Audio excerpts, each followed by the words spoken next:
ಬೆಳಗಾವಿಯಲ್ಲಿ 400 ಕೋಟಿ ಹಣ ರಾಬರಿ ಕೇಸ್ ವಿಚಾರಕ್ಕೆ ಸಂಬಂಧಪಟ್ಟಂತೆ ಬೋಸರಾಜು ರಿಯಾಕ್ಟ್ ಮಾಡಿದ್ದಾರೆ. ಬಿಜೆಪಿಯವರು ಸುಳ್ಳು ಹೇಳೋದ್ರಲ್ಲಿ ಎತ್ತಿದ ಕೈ.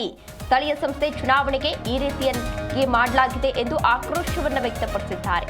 ಬೆಳಗಾವಿಯಲ್ಲಿ 400 ಕೋಟಿ ಹಣ ರಾಬರಿ ಕೇಸ್ ವಿಚಾರಕ್ಕೆ ಸಂಬಂಧಪಟ್ಟಂತೆ ಬೋಸರಾಜು ರಿಯಾಕ್ಟ್ ಮಾಡಿದ್ದಾರೆ. ಬಿಜೆಪಿಯವರು ಸುಳ್ಳು ಹೇಳೋದ್ರಲ್ಲಿ ಎತ್ತಿದ ಕೈ ಮಿಸಿಮರಿದ್ದಾರೆ. ಸ್ಥಳೀಯ ಸಂಸ್ಥೆ ಚುನಾವಣೆಗೆ ಈ ರೀತಿ ಮಾಡಿದ್ದಾರೆ ಅಂತ ಹೇಳಿ ಮಡಿಕೇರಿಯಲ್ಲಿ ಸಚಿವ ಬೋಸರಾಜು ರಿಯಾಕ್ಟ್ ಮಾಡಿದ್ದಾರೆ. ಮಹಾರಾಷ್ಟ್ರದಲ್ಲಿ ಪ್ರಕರಣ ದಾಖಲಾಗಿರೋದು ಜನತೆಯ ದಾರಿ ತಪ್ಪಿಸುವ ಕೆಲಸವನ್ನ ಮಾಡ್ತಾರೆ ಅಂತ ಹೇಳಿ ಸಾಕಷ್ಟು ಆಕ್ರೋಶವನ್ನ ವ್ಯಕ್ತಪಡಿಸಿದ್ದಾರೆ. ಇದು ಕಾಂಗ್ರೆಸ್ಗೆ ಸೇರಿದ ಹಣ ಎಂದು ಮಹಾರಾಷ್ಟ್ರ ಸಿಎಂ ಹೇಳಿದ್ದಾರೆ. ಮಹಾರಾಷ್ಟ್ರ ಸಿಎಂ ಹೇಗೆ ಎಂದು ಎಲ್ರಿಗೂ ಕೂಡ ಈಗಾಗಲೇ ಗೊತ್ತಿರುವ ವಿಚಾರ.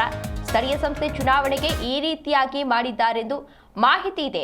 ಪ್ರಕರಣ ನಡೆದಿರೋದು ಮಹಾರಾಷ್ಟ್ರದಲ್ಲಿ, ಹಾಗಾಗಿ ಅವರೇ ಇದರಲ್ಲಿ ಭಾಗಿಯಾಗಿರೋ ಶಂಕೆ ಕೂಡ ಇದೆ ಅಂತ ಹೇಳಿ ಬೋಸರಾಜು ರಿಯಾಕ್ಟ್ ಮಾಡಿದ್ದಾರೆ. ನೋಡಿ, ಮಹಾರಾಷ್ಟ್ರ ಸಿ ಎಂ ಅವರು ಯಾವ ರೀತಿ ಇದ್ದಾರೆ ಎಂಬುದು ಎಲ್ಲ ಗೊತ್ತಿದೆ. ಬಿ ಜೆ ಪಿಯವ್ರಿಗೆ ಸುಳ್ಳು ಹೇಳೋದ್ರಲ್ಲೇ ಭಾಳ ಅವ್ರ ಬಗ್ಗೆ ನಾವು ಏನು ಹೇಳಿದ್ರೂ ಸರಿಯಲ್ಲ. ಒಬ್ಬ ಮುಖ್ಯಮಂತ್ರಿಗಳಾಗಿ ಇದ್ದಾರೆ. ಅದು ಏನು ನಡೀತು, ಎಲ್ಲಿ ನಡೀತು, ಅವರ ಈಗಾಗಲೇ ಚಾನಲ್ಸ್ಗಳ ಮುಖಾಂತರ ಮಾಹಿತಿ ಇರ್ತಕ್ಕಂಥದ್ದು ಅವ್ರ ಲೋಕಲ್ ಬಾಡಿ ಎಲೆಕ್ಷನ್ಸ್ಗಾಗಿ ಈ ದುಡ್ಡನ್ನು ಈ ರೀತಿ ಮಾಡಿದ್ರು ಅಂತೇಳಿ ಹೇಳ್ತಾರೆ. ಹಾಗಾಗಿ ಅವರ ಆಪಾದನೆಯನ್ನು ವಿರೋಧ ಮಾಡಲಿಕ್ಕೆ ಅವ್ರು ಪ್ರಯತ್ನ ಮಾಡ್ತಾರೆ ಅಷ್ಟೇ. ಬಿಟ್ಟರೆ ಅದೇ ಮಹಾರಾಷ್ಟ್ರ ಗಡಿಯಲ್ಲಿ ಮತ್ತು ಆಗಿರ್ತಕ್ಕಂಥ ಮಹಾರಾಷ್ಟ್ರ ಭಾಗದಲ್ಲಿ ಇವತ್ತು ಕೇಸ್ ಆಗಿರ್ತಕ್ಕಂಥದ್ದು, ಅದು ಹಣ ಹೋಗ್ತಾ ಇರ್ತಕ್ಕಂಥದ್ದು ಮಹಾರಾಷ್ಟ್ರಕ್ಕೆ ಅಂತ ಹೇಳ್ತಾರೆ.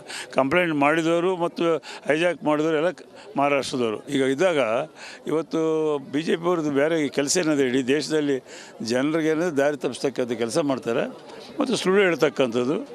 ಅವರು ಆ ರೀತಿಯಲ್ಲಿ ನಡ್ಕೊಳ್ತಾರೆ. ಈಗ ಅದು ಈಗಾಗಲೇ ತನಿಖೆ ಆಗ್ತಾಯಿದೆ. ಬಂದ ನಂತರ ಮುಂದೆ ಕಾನೂನು ಕ್ರಮ ನಡೀತದೆ. ನೋಡಿ, ಮಹಾರಾಷ್ಟ್ರ ಸಿ ಎಂ ಅವರು ಯಾವ ರೀತಿ ಇದ್ದಾರೆ ಎಂಬುದು ಎಲ್ಲ ಗೊತ್ತಿದೆ. ಬಿ ಜೆ ಪಿಯವ್ರಿಗೆ ಸುಳ್ಳು ಹೇಳೋದ್ರಲ್ಲೇ ಭಾಳ ಅವ್ರ ಬಗ್ಗೆ ನಾವು ಏನು ಹೇಳಿದ್ರು